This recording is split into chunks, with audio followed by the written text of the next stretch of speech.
Komika sekaligus aktor Oki Rengga jalani terapi kemarahan.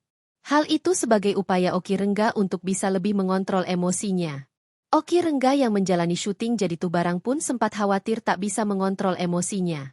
Di mana dalam syuting sebuah film, tak jarang terdapat emosi yang harus dikeluarkan.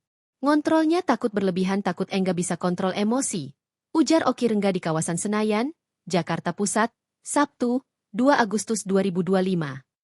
Beruntung dalam film tersebut, Oki Rengga tak mendapatkan banyak adegan yang menguras emosi.